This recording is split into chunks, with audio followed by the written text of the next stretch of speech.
Hello, 4th grade. We are on Module 6, Lesson 4 today. Our objective is we're going to use meters to model the decomposition of one whole into hundredths. So today we're going to look at what is this idea of hundredths. We have a new place value and it's the hundredths place. We're going to represent and we're also going to count hundredths, again using models. Our meter is going to be a great model for us that we're going to use quite a bit today. Okay. I want to first show you a place value chart. Okay. I want you to understand that we are just learning new place values. When we've been talking about the tenths, we've been here in this place value that is 1 after the decimal. Today we're going to be looking at hundredths. Okay. So just like when we have 10 ones, we know if we collect 1, 2, 3, 4, 5, 6, 7, 8, 9, 10 ones, we are going to rename them and they turn into 100. Okay? The same thing's going to happen today with hundredths. If I collect 10 hundredths, these are going to be able to be renamed into 1/10. Okay, so it's the same ideas that we started off 4th grade with, but we're using these fractional units that are decimals. Okay, so I figured that I snuck that in there just to kind of help us understand that tenths and hundredths are just a new place value that we're learning. Okay. Excuse me. We're going to start with our application problem. Allie is knitting a scarf that will be 2 meters long. So far she has knitted 1 2/10 meters. Okay, so this is where I was talking about we were going to use meters a lot today. So your tape diagrams that you use in your problem set, you're going to get used to dividing up that meter stick into tenths. Okay, and we're going to start by kind of previewing that here. All right, so if I go ahead and draw myself a tape diagram, and I know that my scarf has to be a total of 2 meters long, and Allie's already knitted 1 2/10 of that scarf, we want to know how much she still needs to knit. Okay, it wants our answer as a fraction and as a decimal, so we want to practice both. Okay, with a fraction, I know that this piece is going to be 8/10. Okay, I also know from yesterday and a couple days ago that 8/10 can be written as a decimal that looks like this. My tenths place is the one right after the decimal. Okay, so 0.8 is what it looks like, and it's read as 8/10. Okay. All right, so there's what Allie needs to knit. Easy peasy. The second question says, how many more centimeters does Allie need to get to knit? This is where we're jumping into what we're going to talk about today. We're going to talk about that meter stick and how many centimeters are actually in that 1 meter. So 1 meter is equal to 100. You've been reviewing that on Zern. 100 centimeters. Okay, 100 centimeters makes a meter. Okay, so we know this conversion. If there's 8/10 that need to be knitted still, we could think of our meter stick and we could break it up into tenths.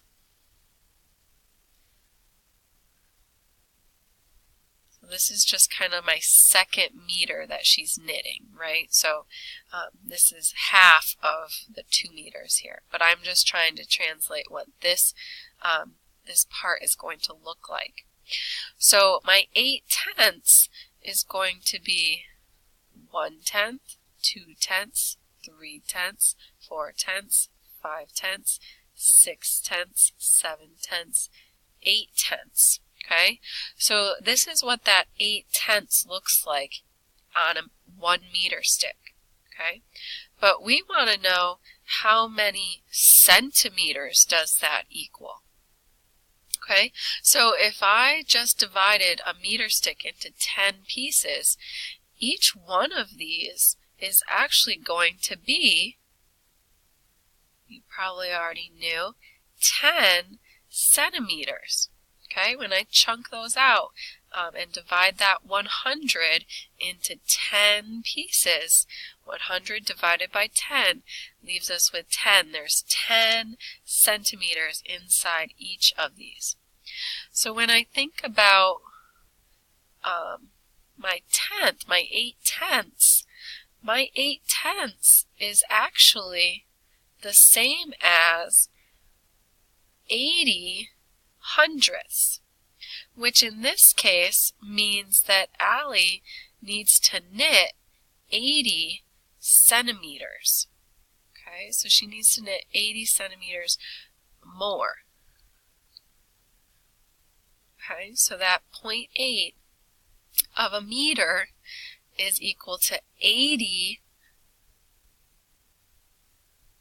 hundredths, and 80 hundredths is the same in this problem as our 80 centimeters. Okay, I know it sounds confusing, but I promise once you get the hang of it, this is going to make a lot of sense here. So hopefully that feels all right as a little warm-up here. This model is going to be really important, and you're going to be practicing making that a lot. So I hope you took those notes that I have here. All right, so let's keep chugging along. So I just kind of reviewed the conversion here. So if I have 1 meter, I know that I have 100 centimeters. Okay, that shouldn't feel like anything new. I'm gonna pull this down a little bit. I also know something meters is equal to 1 centimeter. So 1 centimeter is out of 100 that make a meter. So 1 centimeter is 1 out of 100, or 1/100th of a meter, because there's 100 of them that make that meter up. Okay. In a decimal form, our hundredths place, like I showed you in that first slide, our hundredths place is the second place value after the decimal. Okay, so we have our tenths, then we have our hundredths. So this is what the decimal 1/100th looks like. Again, this 0 I talked about, you don't really need it. It's not really changing the number. In this case, this 0 that's in the tenths place is necessary. So make sure if you're talking about hundredths and you only have a single digit of hundredths, that you have to have that 0 there. It changes the number.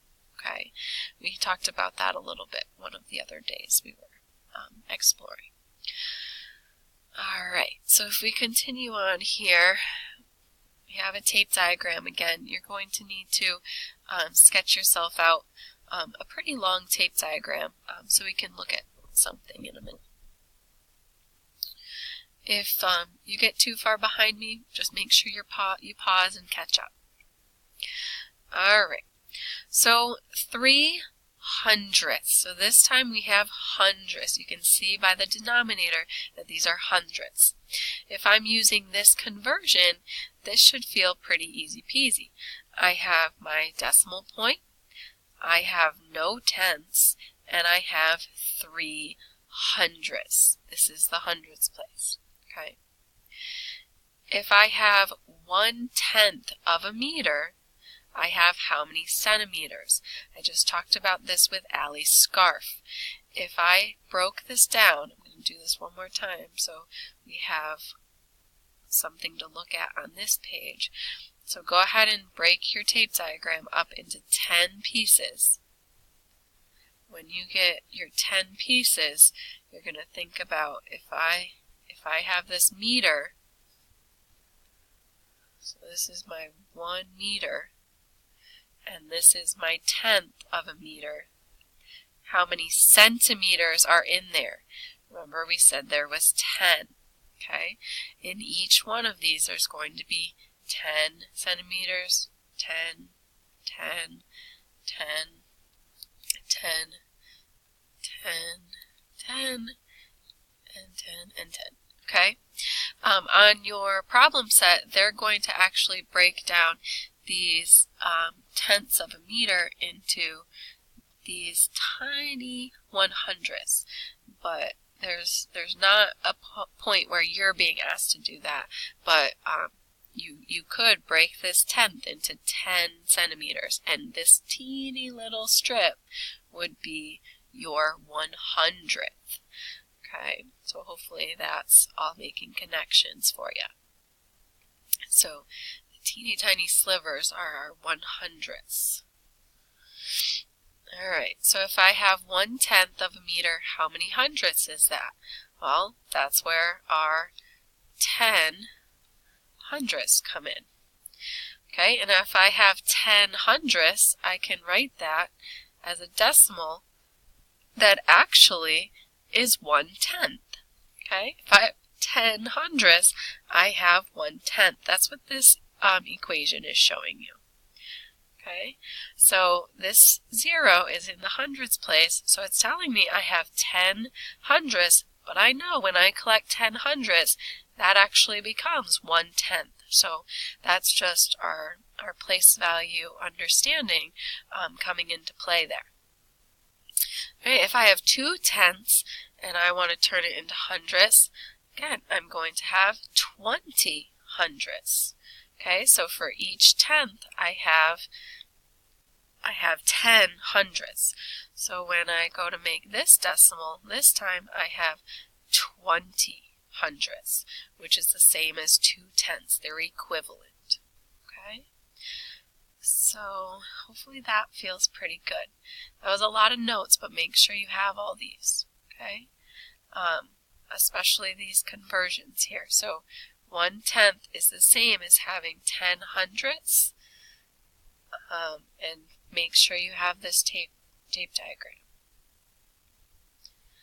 Alright, last little section here that I want to go over. This is just another example of the tape diagrams, but if I come down to this one, I want to do some of these examples. If I have 2/10 of a meter plus 5 hundredths of a meter, does that equal 25 hundredths?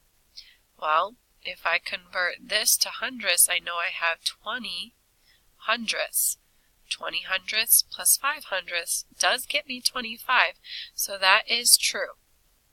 Okay, if I put that in a decimal form, I have 0.25 or 25 hundredths.